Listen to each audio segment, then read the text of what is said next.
CPM ആണ് അല്ലെങ്കിൽ LDF ആണ് അധികാരത്തിൽ വരുന്നു എന്നൊരു കാൽക്കുലേഷൻ നോക്കുക. നമ്മൾ 3 സാധ്യതകൾ നോക്കുകയാണ്.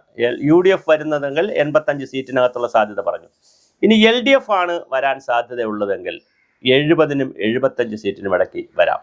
എന്താണ് CPMനെ LDFനെ ഈ തെരഞ്ഞെടുപ്പിന് അനുകൂലമാക്കുന്ന ഘടകങ്ങൾ?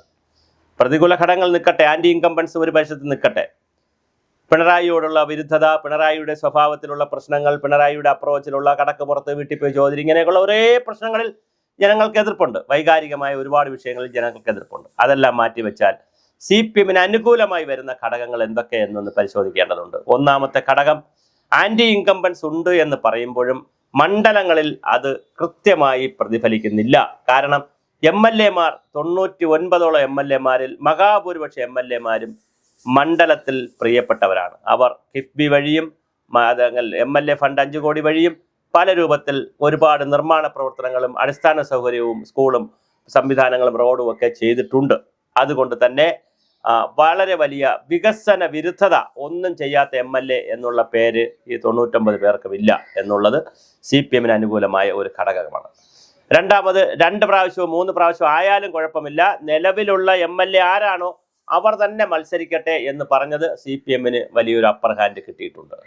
ആദ്യമേ തന്നെ സ്ഥാനാർത്ഥിത്വത്തെ പ്രഖ്യാപിക്കാൻ CPMന് ഇലക്ഷൻ പ്രഖ്യാപിച്ച് 2-3 മണിക്കൂറിനകം, കാരണം ലിസ്റ്റ് ആൾറെഡി പഴയതായതുകൊണ്ട് പ്രഖ്യാപിക്കാൻ പ്രയാസമില്ലായിരുന്നു. അതുകൊണ്ട് വളരെ ഇപ്പം മണിയാശാനെ പോലെയുള്ള, ഷംസീറിനെ പോലെയുള്ള 2-3 പേരൊഴിച്ച് ബാക്കി എല്ലാവരും അതാത് സ്ഥാനാർത്ഥികളായതുകൊണ്ട് തന്നെ വളരെ പെട്ടെന്ന് അവർക്ക് പ്രഖ്യാപിക്കാൻ പറ്റി. ഇലക്ഷൻ പ്രവർത്തനത്തിന് ഏറ്റവും കൂടുതൽ സമയം കിട്ടിയത് CPMനും ഇടതുപക്ഷത്തിനുമാണ്. അത് അവർക്കൊരു അഡ്വാൻറ്റേജ് ആയിട്ട് വരാം.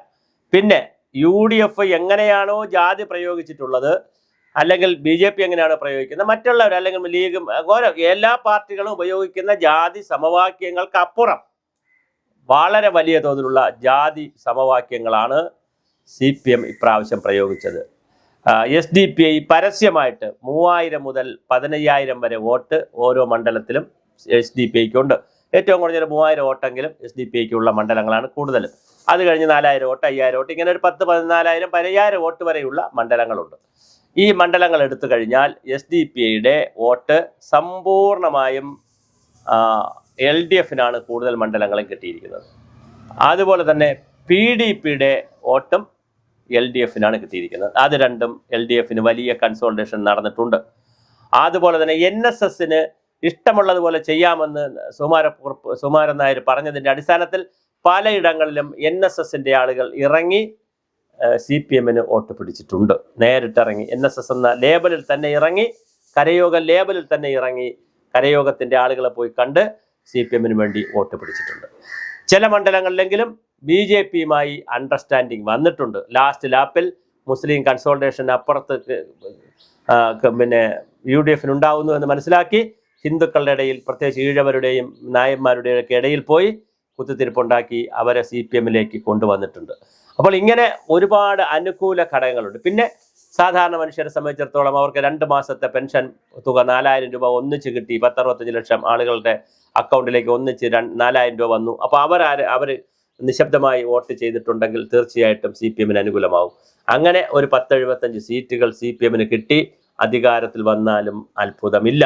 പക്ഷേ അപ്പോഴും വളരെ പ്രധാനപ്പെട്ട ചില നേതാക്കൾ തോറ്റുപോകാൻ സാധ്യതയുണ്ട്. രാജീവിൻ്റെ കാര്യം എയറിലാണ്.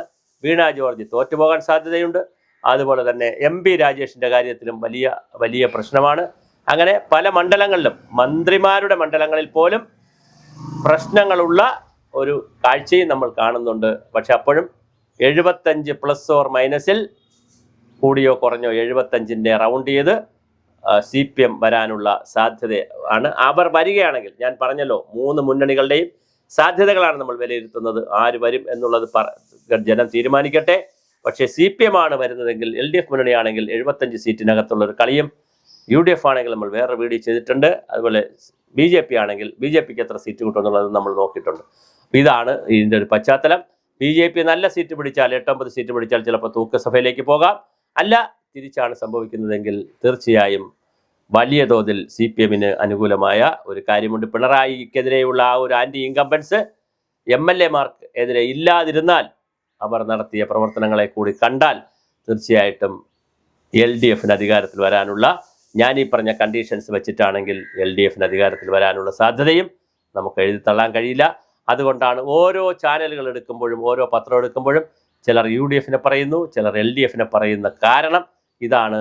പല കണ്ടീഷൻസും വെച്ചിട്ടാണ് തെരഞ്ഞെടുപ്പിൽ ആളുകൾ വോട്ട് ചെയ്തിരിക്കുന്നത്. എന്നാൽ ജാതിമത സാധ്യതകൾ കാർഡുകൾ വളരെ നന്നായി ഇറക്കുന്നതിൽ CPM വിജയിച്ചിട്ടുണ്ട്.